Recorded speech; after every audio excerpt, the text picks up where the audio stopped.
कनुआ नाम का एक मिस्त्री रहता था। साल के बाकी समय तो उसके पास काम सही चलता था, लेकिन बारिश के आते ही उसका पूरा काम ठप पड़ जाता था, जिसके कारण उसकी पत्नी नक्को उससे बहुत नाराज होती थी। घर में खाने को कुछ भी नहीं है, कुछ लाओगे या भूखा मारने का इरादा है? अरे ये कैसे बोल रही हो तुम हैं? तुम्हारे तो मुंह से आग बरसती रहती है हर समय। जब पेट खाली होता है तो मुंह से आग ही बरसती है, फूल नहीं बरसते। अरे अब मैं क्या करूं हैं? जब बारिश शुरू होते ही मेरा काम बंद हो जाता है तो मैं क्या करूं बताओ? तो ऐसा काम ढूंढो ना जो 12 मास चले। घर से निकल जाओ और जब तक कोई काम ना मिले वापस ना आना। अरे अरे ना करो, जाकर कोई काम ढूंढो और खाने के लिए कुछ लेकर आओ। अगर खाली हाथ वापस आए तो मैं तुम्हें खा जाऊंगी। कनुआ काम ढूंढने के लिए घर से निकल जाता है। वो भटकता रहता है पर उसे कहीं भी काम नहीं मिलता। तभी उसे एक आदमी दिखता है जो थका हारा कहीं से आ रहा होता है। अरे तुम क्या काम करते हो भैया? मैं तो लोगों के घरों में नौकर का काम करता हूँ। क्यों, क्या हुआ? नहीं कुछ नहीं हुआ। मुझे बस ये पूछना था कि अच्छा काम है ना? अगर तुम मेहनत करने वाले आदमी हो तो ये अच्छा काम है, और सबसे अच्छी बात तो ये है कि ये काम कभी बंद नहीं होता। यहाँ तक कि किसी के मरने पर भी काम बंद हो जाते हैं, लेकिन ये काम और उल्टा बढ़ जाता है। ये सब सुनकर कनुआ भी नौकर बनने की ठान लेता है। वो बिरजू और मुन्ना लाल के घर काम करने लगता है। धीरे धीरे वो अपनी मेहनत और ईमानदारी से सबका भरोसा जीत लेता है। कनुआ, तुम सचमुच बहुत मेहनती हो। तुम्हारे बिना हमारा काम नहीं चल सकता। धन्यवाद मालिक, ये तो मेरा कर्तव्य है। बिरजू के घर से निकलकर वो मुन्ना लाल के घर जाता है। कनुआ, तुमने हमारे सारे काम बहुत अच्छे से संभाल लिए हैं। तुम्हारी वजह से हमें कोई चिंता नहीं होती। धन्यवाद भाभी जी, आप खुश तो हम भी खुश हैं। इन दोनों घरों में ईमानदारी से काम करने से उसे तारीफ तो भरपूर मिल रही थी, मगर बहुत अच्छा पैसा नहीं मिल रहा था, जिस वजह से उसकी पत्नी अभी भी उससे नाराज रहती थी। अब तुम्हारा मुंह क्यों फूला हुआ है? दो घरों में काम करते हो और लेकर क्या आते हो ये जरा से सिक्के? इनका क्या मैं अचार डालूं? अरे जो मेहनताना मिलता है वही तो लेकर आऊंगा ना, या उनके घर में डाका डाल दूं? मुझे नहीं पता, कुछ भी करो, अच्छा कमा कर लाओ, वरना मैं अपने मायके चली जाऊंगी। कनुआ अपनी पत्नी से बहुत प्यार करता था। वो उससे दूर नहीं रह सकता था, इसलिए वो ज्यादा पैसे घर लाने के लिए एक युक्ति लगाता है। मालिक, मुझे एक बात कहनी थी। हाँ बोलो कनुआ, क्या बात है? मालिक, मैंने सुना है कि मुन्ना लाल साहब ने आपके कपड़ों की नकल करके उन्हें सस्ते दामों में बेचना शुरू कर दिया है। क्या मुन्ना लाल ऐसा कैसे कर सकता है? मेरे कपड़े की नकल? जी मालिक, ये सच है। वो कह रहा था कि आपके कपड़े अब नहीं बिकेंगे, क्योंकि उसने वैसे ही कपड़े सस्ते में बेचने शुरू कर दिए हैं। बिरजू इस बात से बहुत नाराज हो जाता है। इसके बाद कनुआ मुन्ना लाल के घर जाता है। साहब, मैंने सुना है कि बिरजू साहब ने आपके ग्राहकों को ये कहकर लुभाना शुरू कर दिया है कि आपके कपड़े तो घटिया हैं। क्या बिरजू ऐसा कैसे कर सकता है भाई? वो तो मेरा दोस्त जैसा है। क्या बताएं साहब, आजकल पता नहीं चलता कि कौन दोस्त है कौन दुश्मन है। मैंने खुद सुना है, वो कह रहे थे कि आपके कपड़े किसी के लायक नहीं है और लोग अब उनके पास ही आएंगे। मुन्ना लाल भी इस बात से बहुत नाराज हो जाता है। दोनों के बीच तनाव बढ़ने लगता है। कनुआ अब उनकी पत्नियों के बीच भी आग लगाने की योजना बनाता है। भाभी जी, चांदनी भाभी कह रही थी कि आपका पहनावा बहुत खराब है और आपकी चुनी हुई साड़ियाँ पुरानी जैसी लगती हैं। क्या? चांदनी ऐसा कैसे कह सकती है? मैं उसे दिखाऊंगी कि असली पहनावा क्या होता है। बड़ी आई। भाभी जी, सरिता भाभी कह रही थी कि आपकी साड़ियाँ देखकर ऐसा लगता है जैसे कि मछली बेचने वाली की साड़ी हो। मुझे पता ही था कि वो मुझसे जलती है, जल कुकड़ी कहीं की। कनुआ ने बिरजू और मुन्ना लाल के परिवारों के बीच अनकही दुश्मनी पैदा कर दी थी। वो लोग एक दूसरे से चिढ़ने लगे। लेकिन जब दिवाली आई तो सरिता ने सोचा कि त्योहार के मौके पर दुश्मनी खत्म कर देनी चाहिए।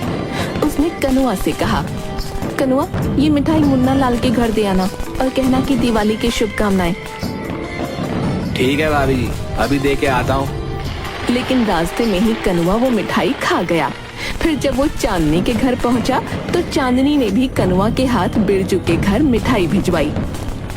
लेकिन इस बार कनुआ मिठाई को अपने घर ले गया।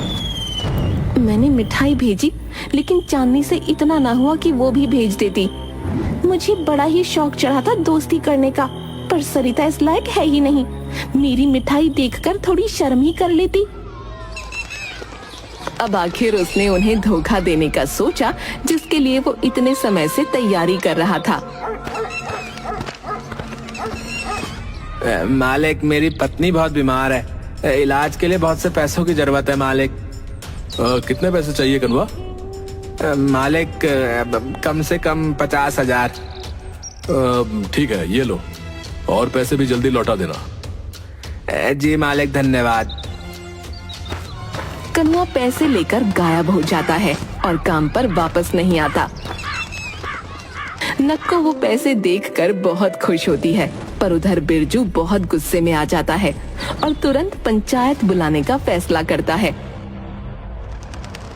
सरपंच जी, कनुआ ने मेरी मदद का गलत फायदा उठाकर बहुत सारे पैसे ले लिए और अब वो काम छोड़कर भाग गया है। हमें इस धोखेबाज को सजा देनी होगी। अब हम कनुआ को बुलाकर उसका पक्ष भी सुनेंगे और फिर उचित निर्णय लेंगे। पंचायत में कनुआ को बुलाया जाता है। वहाँ बिरजू, नक्को, सरिता, मुन्ना लाल, चांदनी और गांव के अन्य लोग भी मौजूद थे। कनुआ, तुम्हारे ऊपर गंभीर आरोप लगे हैं। बिरजू का कहना है कि तुमने उससे धोखाधड़ी करके पैसे ले लिए हैं और काम छोड़कर भाग गए। क्या ये सच है? सरपंच जी, ये सरासर झूठ है। इन्होंने खुद मुझे काम से निकाला था। इसी बीच मुन्ना लाल और चांदनी बोल पड़ते हैं। सरपंच जी, बिरजू हमेशा खुद को बड़ा दिखाने की कोशिश करता है। वो अपने नौकरों को हमेशा तंग करता है। हाँ, और बिरजू की पत्नी सरिता भी कम नहीं है। वो भी कनुआ को परेशान करती रहती थी, मैंने खुद देखा है। हाय झूठी कहीं की, झूठ नहीं सच है ये। मुझे देखो, मैं तो बिल्कुल हट्टी कट्टी हूँ। ये लोग झूठी कहानी बना रहे हैं कि मैं बीमार हूँ। बहुत बड़े झूठे हैं ये दोनों पति पत्नी। उन तीनों की बात से कनुआ को सहानुभूति मिलने लगती है। कनुआ के खिलाफ कोई सबूत नहीं है, बल्कि गवाह उसके हक में है, इसलिए कनुआ आजाद है। लेकिन सरपंच जी, उसने मेरे साथ धोखा किया है। देखो भाई, फैसला हो चुका है। कनुआ राहत की सांस लेता है और पंचायत से बच निकलता है। बिरजू के यहाँ काम छोड़कर उसने सरपंच के यहाँ काम करना शुरू कर दिया और वो सरपंच का बहुत चहीता बन गया। इस दौरान एक दिन चांदनी अपने गहनों की मरम्मत करवाने बाजार जा रही थी। कनुआ, मैं बाजार जा रही हूँ, गहनों की मरम्मत करवानी है, घर का ख्याल रखना।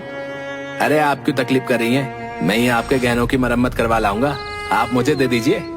ठीक है, तुम भरोसेमंद आदमी हो, ये लो, ध्यान रखना। चांदनी ने कनुआ को अपने गहने सौंप दिए, लेकिन कनुआ उन्हें लेकर गायब हो गया। चांदनी मुन्ना लाल के साथ उसके घर पहुंची तो कनुआ ने इससे साफ इनकार कर दिया। थक हार कर उन दोनों ने पंचायत में शिकायत दर्ज करवाई। कनुआ, तुम्हारे ऊपर गहने चुराने का आरोप है, क्या ये सच है? सरपंच जी, मैंने ऐसा कुछ नहीं किया है, ये गलतफहमी है। गलतफहमी? मेरे गहने तुमने ही लिए थे और अब झूठ बोल रहे हो। सरपंच जी, मुझे लगता है कि मुन्ना लाल और चांदनी ने कनुआ को फंसाने की साजिश रची है। हाँ, चांदनी हमेशा कनुआ से जलती रहती है। वो नहीं चाहती कि कनुआ हमारे घर में काम करे। अरे, इसने तुम्हारे साथ भी तो यही किया था। तुम तो इसकी सच्चाई जानती हो। तुमने हमारा साथ दिया था, जो हम तुम्हारा साथ दें। कनुआ मेरे घर में भी काम करता है और मैं उसे जानता हूँ, वो ऐसा कभी नहीं कर सकता। कनुआ एक बार फिर से बच जाता है।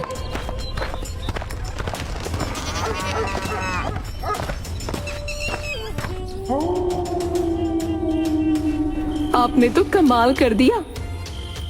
अब हमारे पास बहुत सारे पैसे और गहने हो गए हैं। चलो अब हम लोग शहर चलकर रहते हैं। चलो चलेंगे, शहर भी चलेंगे, लेकिन उससे पहले एक बड़ा हाथ तो मार लो। एक ऐसा बड़ा हाथ? सरपंच के घर। कनुआ सरपंच के साथ धोखा नहीं करना चाहता था, लेकिन नक्को के बल देने पर वो राजी हो जाता है। वो कागज बनवाता है जिसमें लिखा होता है कि सरपंच की सारी जायदाद कनुआ के नाम है और उस पर सरपंच की मुहर लगवा लेता है। सरपंच जी, ये राशन का कागज है, इस पर जरा अपनी मुहर लगा दीजिए तो मुझे आसानी से राशन मिल जाएगा है। हाँ, ये लो।